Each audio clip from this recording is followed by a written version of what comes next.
at the beginning of the year, people were saying that the West, NFC and AFC were going to be the strongest divisions. And I was like, man, I was still holding on to the AFC North as the strongest division in the league. And I think it's playing out that way. But you look at the NFC West, you called it with the Seahawks. Now, for what it's worth, Russ got hurt, but they had a losing record when Russ got hurt. It didn't matter. Shanahan, which is another topic we'll get to,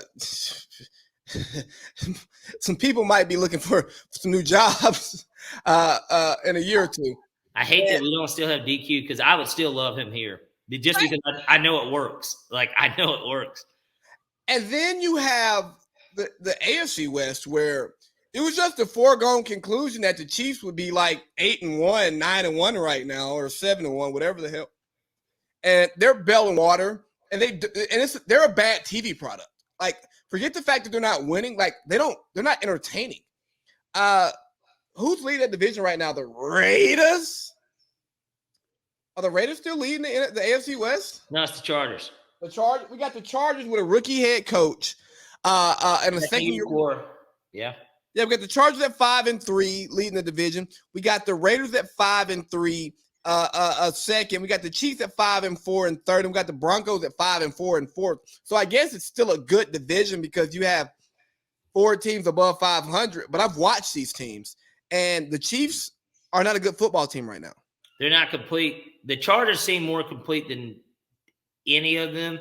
The Raiders have too much bad juju going on over there. I don't know if that's going to galvanize them or if that's just going to tear them apart eventually.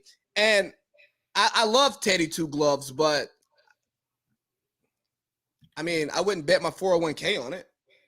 Not especially after you got rid of your defensive captain of basically the last decade. I mean, so it's one of those things where, and that guy, Vic Fangio, he was coaching for his job anyways this season. He came in on the hot seat. And so good win over the Cowboys. I won't take anything away from him. Give him all the credit in the world. It's kind of what it's kind of. You said who? They kicked the Cowboys' ass. It was like, yeah, they did. They did. They did it better than anyone this year. And everybody, because that's America's team, everybody was sucking the Cowboys fucking dry. I hope that we put it on them.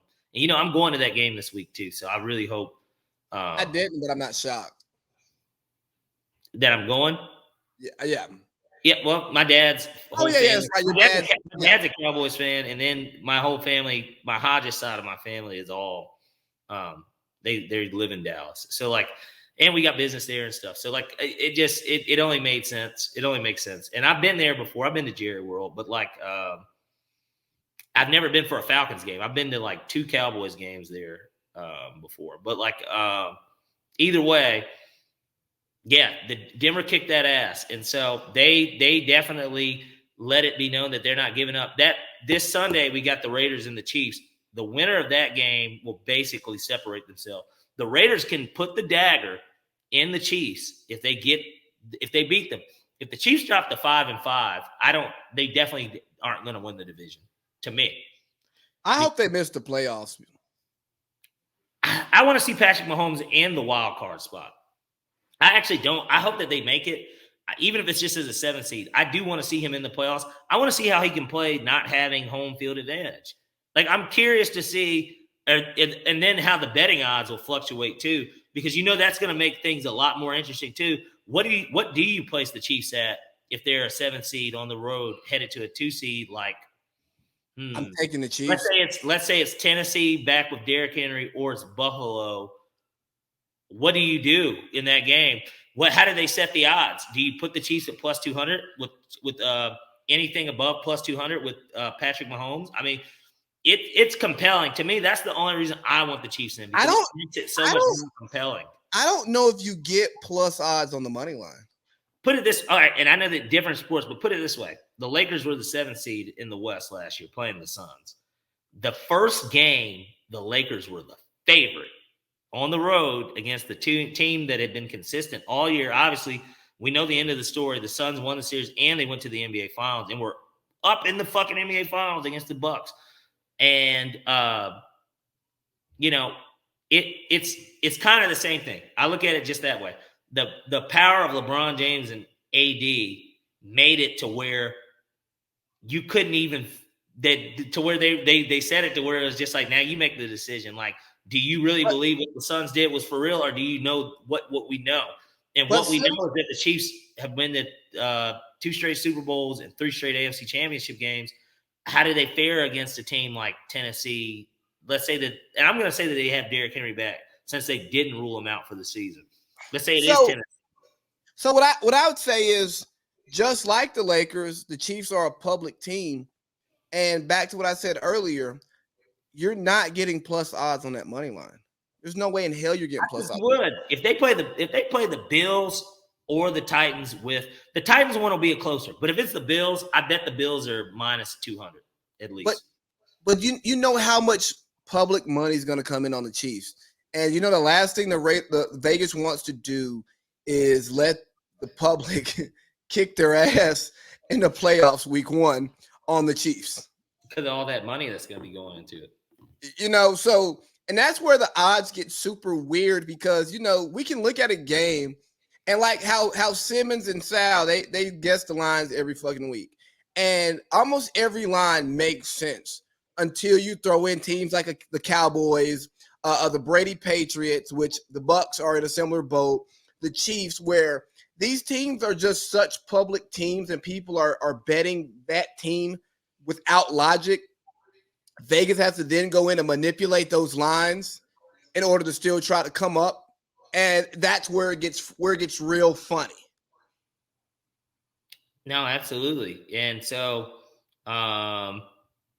it's and that's going to be a part of it. But I'm just saying, don't you think it makes it compelling to see Patrick Mahomes week 1? It's compelling because I would bet the Chiefs money line every week, and they would be in the Super Bowl, and I wouldn't be shocked. Like, you want to know what they want? The league wants this. I think in a weird way, they want Vegas to honestly win the division because, man, what would Las Vegas look like for a home playoff game? And then they want the Chiefs in the playoffs still because you got that factor of them playing against, let's say that they play against the winner of the AFC North.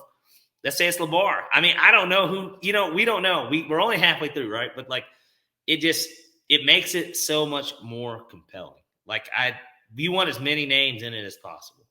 And I think that in a weird way, like if we look at the NFC, out of the teams that it could realistically, I mean, I guess nobody's out of it completely, but based on records, those last 2 wild card playoff spots are really up for grabs for 4 teams: Falcons, Vikings, Seahawks, Panthers.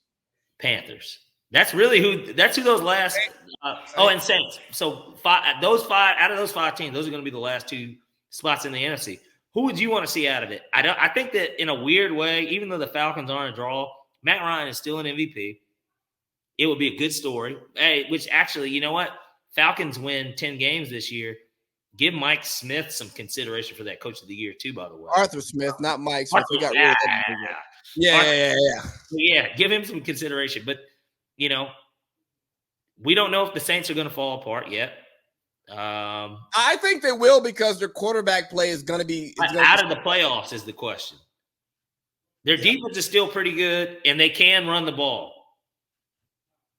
That's going to be, and the Saints play well at home. They do. Just not against the Falcons in 2021. But they play well at home. So in the other West, we got the Rams and the Cardinals doing what we expect them to do. Well, the Cardinals we didn't expect that. You're right. I expected them to be in the mix. I didn't expect them to have the best record in the NFL. The Rams, I did. I expected the Rams, honestly, to probably be the best team in the NFC this year. And then we got Seattle doing what you said they do. But we got this wild card out here, man. We got the 49ers.